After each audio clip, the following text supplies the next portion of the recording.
The release of Danny and Wally Glesick from Long Bay Prison has sparked intense public debate and furore from the police. In 1977, the brothers with their father Nicola shot and killed policeman Doug Eaton and wounded his partner Edwin Gill at the Toronto Country Club. However, unlike his colleagues, the former senior constable Gill isn't one of those calling for the brothers to be kept behind bars. Speaking in a phone interview on NBN's Newsnight, Gill, who was shot 4 times at close range by the Glessicks, showed compassion and forgiveness. I have visited with them, and as a Christian I've forgiven them for what happened. Nothing can ever undo the events of that night, but I believe that they have repented of what they've done. Today at the Glessick small Cooranbong home, only younger brother Nick was there. Nick refused to appear on camera, but said he believed the police were carrying a vendetta against his brothers because other murderers were released without controversy. Nick Glessick said he was angry at the adverse publicity that his brother's release had attracted. He said his brothers were sorry for what they had done and that bygones should be bygones. Any further comment, he said, would simply reopen the wounds for the wife of policeman Doug Eaton, who was murdered 12 years ago. Northern Police have called 2 meetings on Friday. An association meeting will precede a public forum at the Newcastle Workers Club to condemn the government's action in releasing the men. Peter Ryan, NBN News.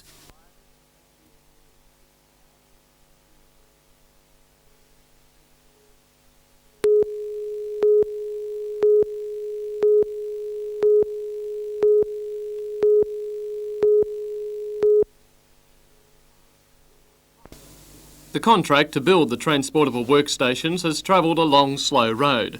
Back in 1986, the Newcastle State Dockyard was one of 3 companies which built prototypes for the Army to evaluate. When the dockyard folded, Valis took on the project and continued the waiting game. The gamble paid off. The work will probably be done by the Gavenge Consortium, of which Valis is a key member.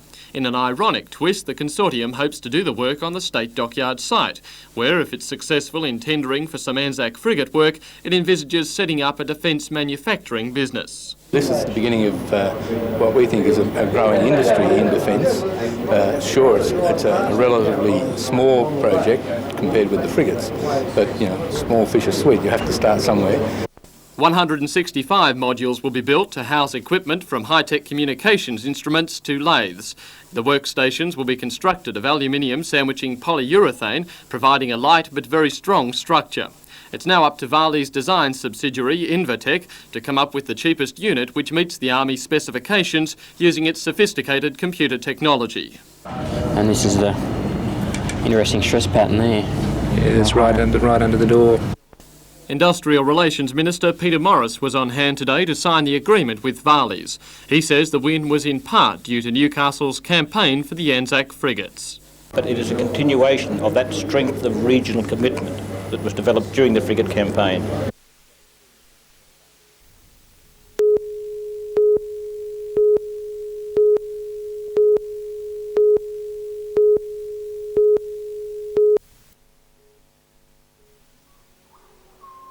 This is all that remains of this morning's tragedy. Police say 11 boys from the Bishop's Bridge district met here last night. With the owner's permission, they planned to sleep over. It's believed the group lit fires both outside and inside the derelict cottage. But the overnight get-together turned to panic when the cottage caught alight. Police say the fire started at the front of the house, quickly engulfing the old timber structure. Neighbours raised the alarm shortly before 2 a.m. when they were woken by the furious blaze. The local bushfire brigade and units from Western and Talara rushed to the scene, but the inferno claimed 2 victims, 2 boys aged 13 and 15 from Bishop's Bridge and Rutherford. Later today, the police scientific squad combed the site in a bid to piece together this morning's events. The parents of the 2 victims have asked that their sons' names not be released. Meanwhile, firemen took an hour to control a blaze at a tyre supply company at Wyong. A warehouse, 3 vehicles and equipment were destroyed when fire swept through the pit stop tyre company. And in a third incident, a Volvo tabletop truck carrying a load of toilet tissue caught alight at Cardiff this morning. The police arson squad is investigating both the Wyong and the Cardiff fires.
The consultants were announced by Lord Mayor John McNaughton and Chairman of the Hunter Economic Development Council David Boyd. The Sydney-based consortium, which is led by Travis Morgan, has been commissioned to undertake a transport and land development study in the inner city. Those parcels of land being targeted include the Honeysuckle Goods Yard and the Civic Redevelopment site. It's hoped they can become an extension of the foreshore. The consultants will also recommend use for vacant state rail land and work with the Port Authority on development options for the Lee Wharf site. With the idea of a monorail now almost buried, the study is to focus on the city's public transport system. And it'll be an action plan for development of the whole of the city and for the rejuvenation of the city and to give us a good public transport system. And that is the key to it. The $120,000 study is to be completed by the middle of January. Jodie McKay for NBN News.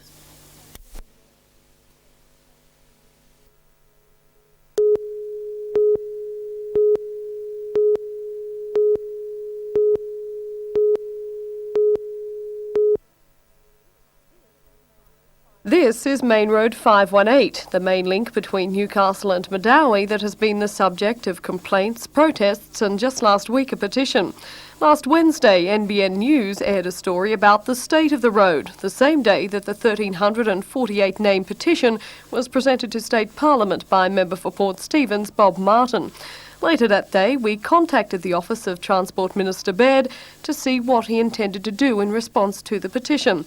We were told that he'd approved a $1.5 million grant for Main Road 518 to be spent over 3 years. As well, the spokesman said Mr Baird was considering spending some of the 3x3 petrol tax money on the road as well. But now it seems that was all one giant and very embarrassing mistake by the Minister's office.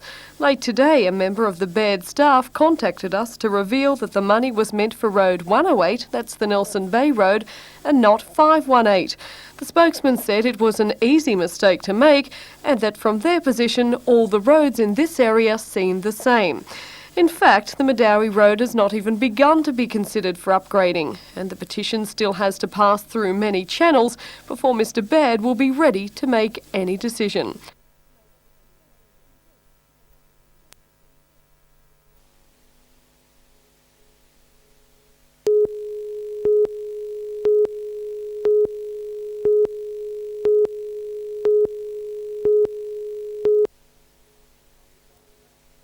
It was no surprise when the crowd which gathered to mark the end of an era in Newcastle's social life overflowed that night into King Street. But no one could have foreseen the ferocity of the confrontation which followed. This award-winning NBN News report was how much of the nation was introduced to Newcastle.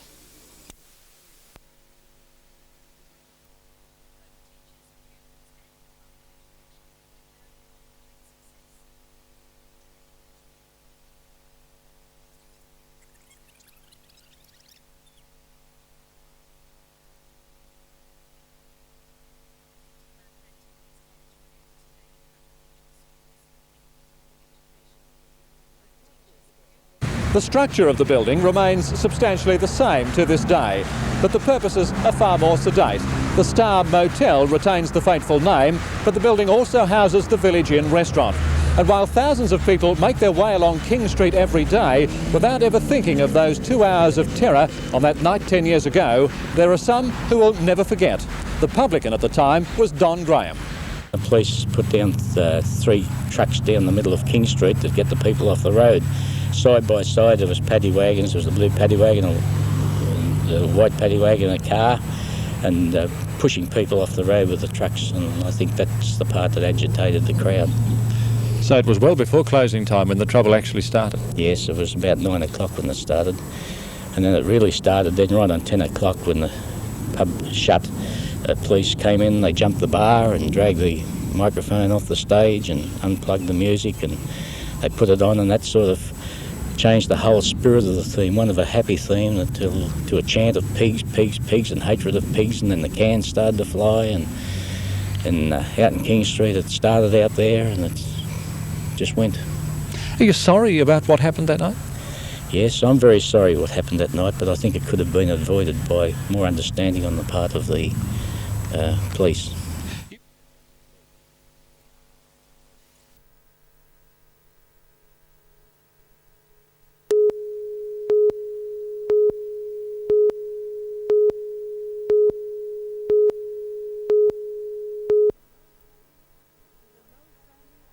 The Lowe family are the lucky ones. They survived a house fire with the suspected cause, a faulty electric blanket. 6-year-old Erin woke her parents just before the fire destroyed her bedroom. But others may not be so lucky. Shortland Electricity's Wallsend depot has performed electric blanket safety inspections on used blankets with shocking results. 35% would fail the test. And the main cause of that failure? I would say open circuits within the blanket material itself, or the blanket material being worn so thin, the blanket being so old, and the blanket material being worn so thin that the electrical element actually shows through the blanket material. Shortland Electricity says it's rare for a new blanket to fail its safety checks. It's the older, well-used ones which fail it. Blankets being incorrectly stored for summer can cause open circuits and dangerous wire kinking to occur. Due to being incorrectly folded up and stored during the summer months, you'll find that the blanket gets a lot of weaves in it. Well, there's actually the wires are passing through here and the wire gets a kink in it, as per something along these lines. Well, that becomes a hot spot then. Shortland Electricity says it's a situation easily prevented. Whilst it's off the bed and being stored, I would advise people to, rather than fold the blanket for storage, roll it around a piece of cardboard or something and try and keep any kinks out of the blanket. If more blankets were stored this way, there'd be less problem with blankets. Other potential dangers are possible loose connections at the terminal block, plug and control switch. While Shortland Electricity recommends leaving the electrical parts for the experts to check, they say visual checks for buckling can be done at home.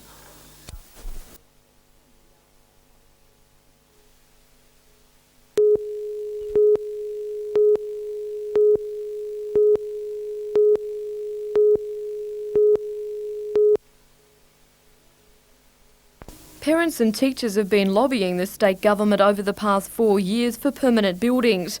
The original enrolment of 220 students is expected to swell to 850 next year.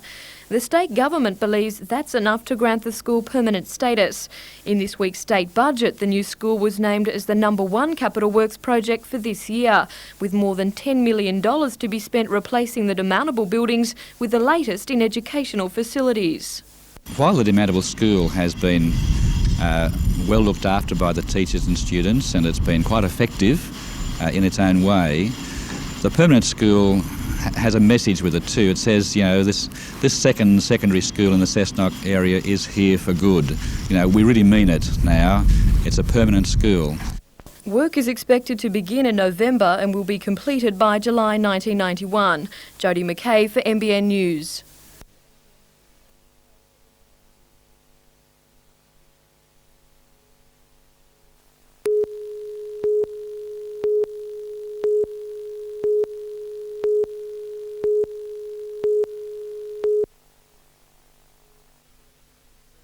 At precisely 6:30 this morning, heavily armed SWAT squad police and detectives from the Regional Crime Squad raided 12 houses, all thought to be associated with members of the Life and Death Motorcycle Club, an organisation known by police to be part of the distribution network for amphetamines. At every location, this scene was repeated. Police painstakingly searching, under, in, around. The carefully planned operation had until this morning been kept secret from even most of the police involved. This afternoon at a media conference, police revealed they were pleased with the results. Amphetamines and drugs to the value of approximately $100,000 seized, together with firearms, illegal firearms, motorbikes allegedly stolen, and other property which is suspected of being stolen. Did you see this as a network that you were raiding? Was it a particular group? Well, it is a particular group. It's the Life and Death motorcycle group here in Newcastle. Those arrested, 11 men and 2 women, are in the process of being charged with a variety of offences, and police say their inquiries are continuing.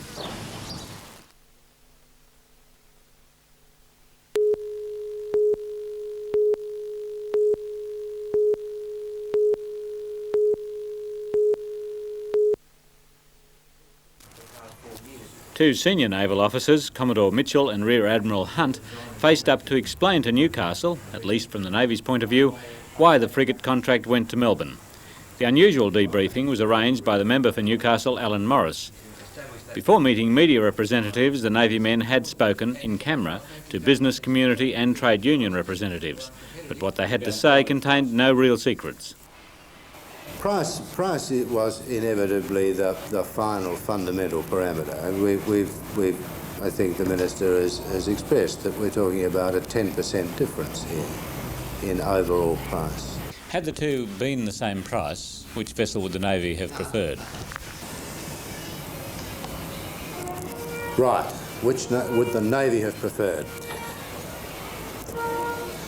We broke the criteria of measurement down into 6. So I guess and the Navy has an interest not just in the operational capability, but in the ongoing supportability of the craft, the way the project was going to be managed, and all of those things. Marginally, on the operational and design features, the AWS tender would have been preferred. But on other issues, including very important things like the integrated logistics support package, i.e. the whole mechanism of how to care and maintain for the ships, probably on balance Amacon would have been preferred. A point that was made clear is that there can be no government direction to Amacon on where work must be placed. Newcastle is seen as most likely to win some subcontracting work purely on merit. But for the work to come here, tenders by local companies will have to be totally competitive.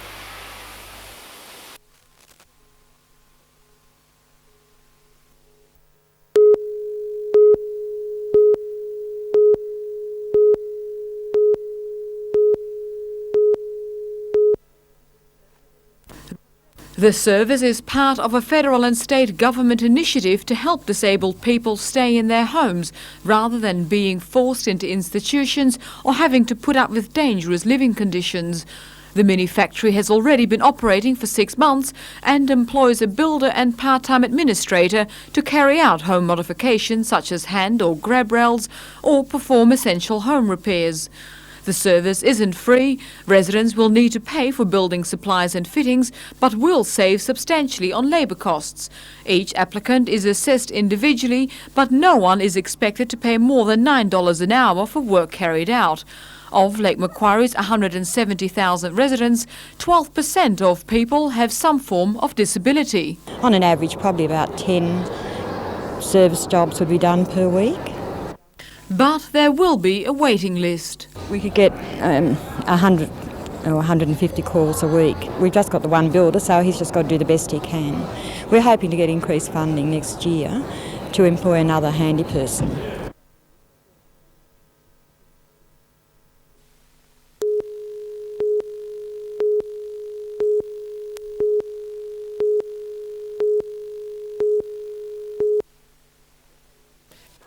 It's the event that is considered the World Championship of Ultra Triathlons, where competitors push their bodies through a 3.8 kilometre swim, a 180 kilometre bike ride, to be topped off with a full marathon of 42.2 Ks, not the sort of distances for the faint-hearted.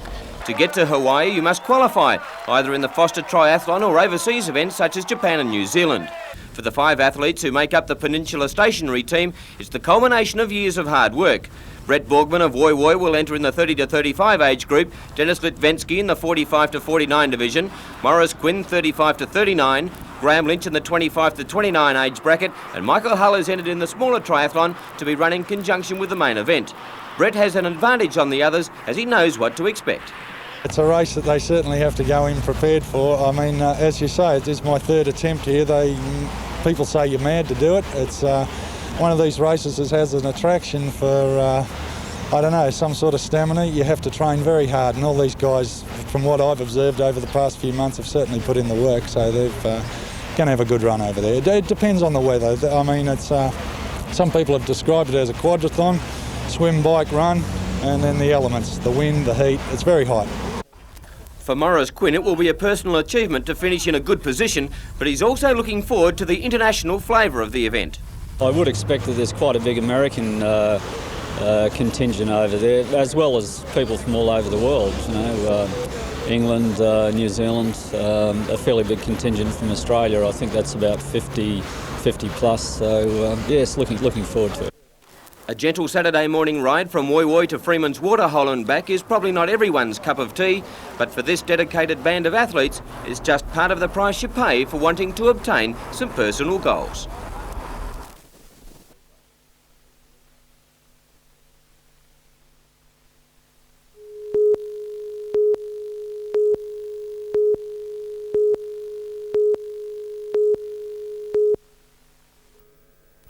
Initially, a collision occurred between this grey Ford Telstar travelling west in King Street and this red Falcon, which somehow got across its path. The Falcon then ricocheted into the front of a Mitsubishi minibus waiting in Union Street. 3 young men in the extensively damaged Telstar were all right, but an 86-year-old man on his way to have a hip replacement checked had to be helped from the Falcon and into an ambulance. His daughter, who was driving, and her 2 young sons were also taken to hospital for observation. Also receiving treatment was another man who was a passenger in the minibus. The incident attracted the attention of a squad of 14 police cadets taken to the scene to observe the official procedure followed in such cases. But the presence of so many boys and girls in blue did not help to make the job any easier. The police, late today, were still evaluating conflicting statements about just what occurred.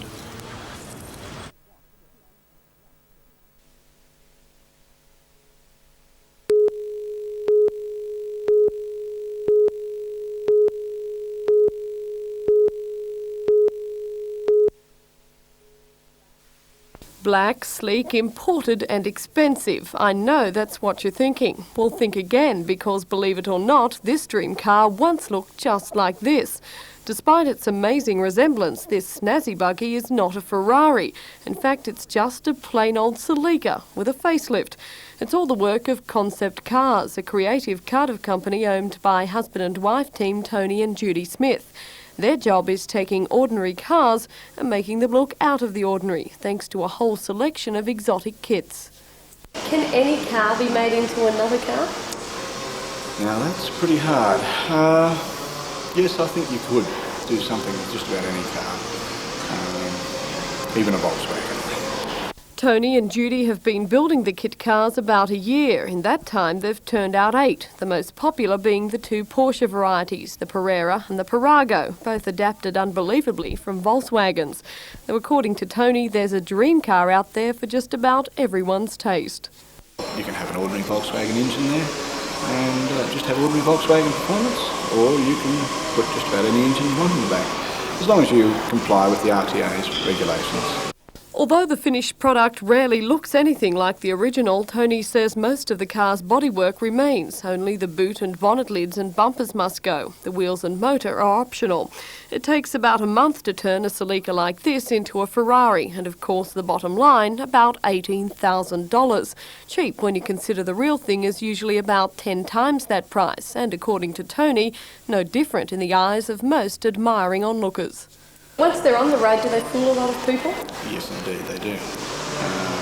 We've had a little bit of response with our company demonstrator where people have sort of said to us, how much is the Porsche? Well, it's not a Porsche, it's only a Volkswagen. So. Well, with all this talk about Ferraris and Lamborghinis and Rolls-Royces, it started me thinking that maybe the old news car fleet could do with a bit of a touch-up, just a bit of a new, fresh look. And I was thinking, Judy, that just maybe a news Porsche would look really good. What do you think? I think we could do something for you.